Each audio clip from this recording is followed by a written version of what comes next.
We are now at the halfway point in this course on US-China relations. We are moving from the past into the present.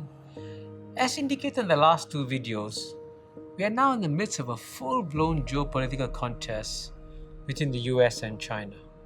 Both sides have made mistakes leading to this contest.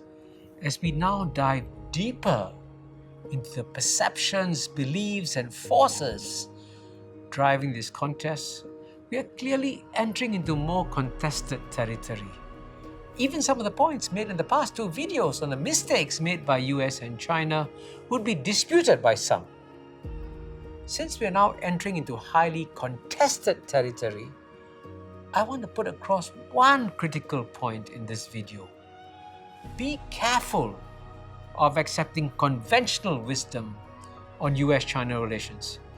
Even widely accepted facts can actually be falsehoods. I'm going to give 3 live examples to prove this point.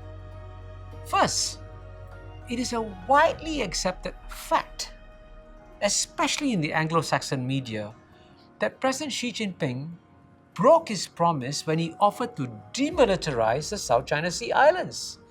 Here's a sampling of what the media said.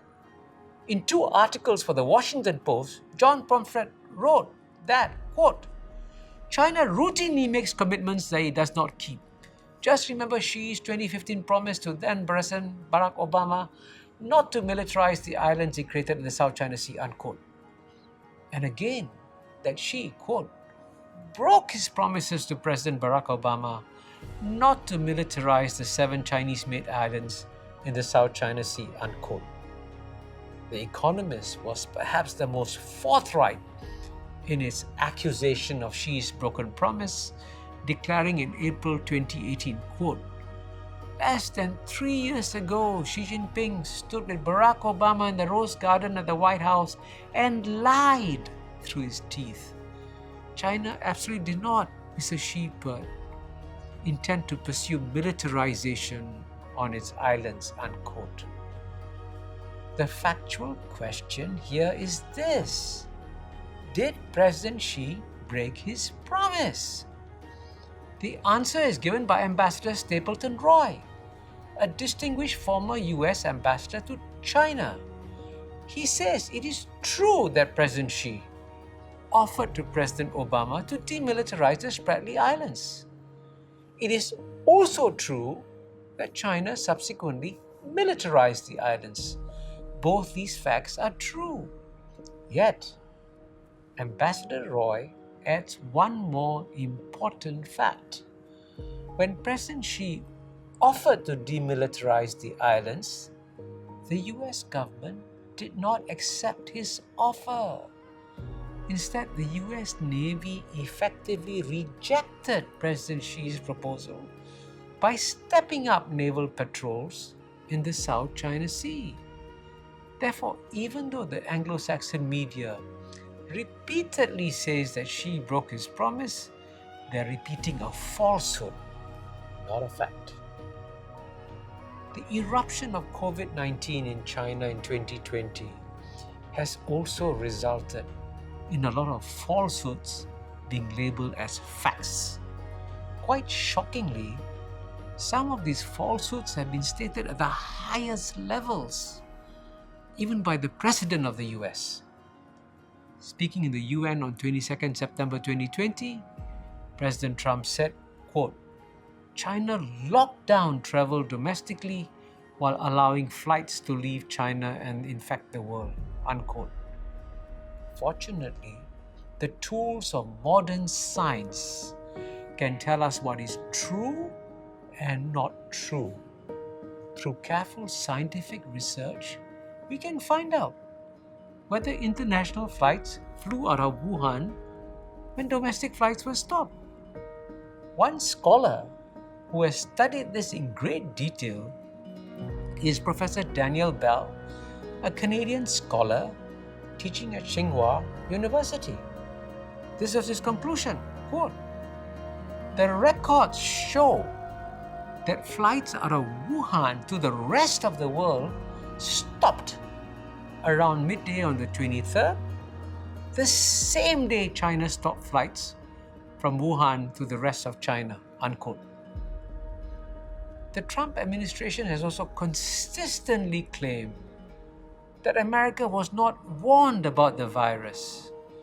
In response to this claim, Richard Horton, the editor of one of the most respected medical journals, The Lancet, has said, quote, "The reason why I have been very critical of the UK government, the US administration, and many European countries is because The Lancet published 5 papers in the last week of January. Those 5 papers described a new virus.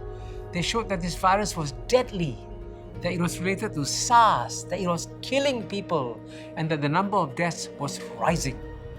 The patients were being admitted to ICUs and required ventilation.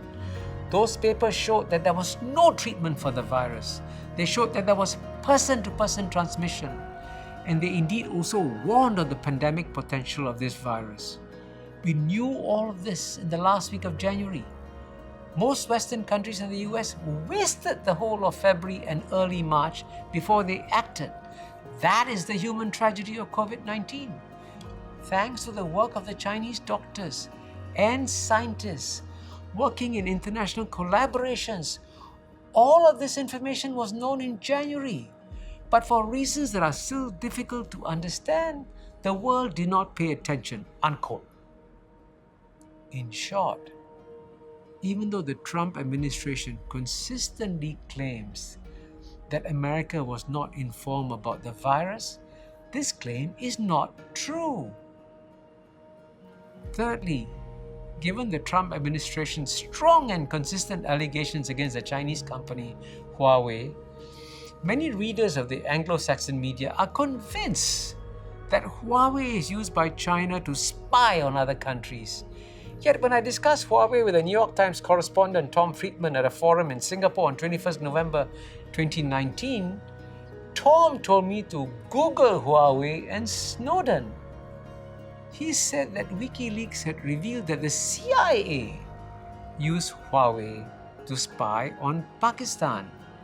The New York Times has reported that the NSA created backdoors directly into Huawei's networks and used it to monitor high-priority targets: Iran, Afghanistan, Pakistan, Kenya, and Cuba. America's closest ally is the United Kingdom. Even the British are not fully convinced that Huawei is a threat. One influential British figure told me in Davos in January 2020 that the UK would proceed to install 5G technology from Huawei as British intelligence agencies had thoroughly scrubbed the Huawei software. He confidently asserted that the United States could not arm twist the UK, as the United States needed the UK as much as the UK needed the United States. By July, the UK had capitulated. It is telling that America had to arm twist the British to force them to reject Huawei. Persuasion did not work. In short, in this US-China geopolitical contest, we should be wary and cautious about facts that are given to us. A high degree of skepticism of these facts would be healthy. This skepticism will also come in handy in the next few videos when I challenge much of the conventional wisdom on the Sino-American geopolitical contest.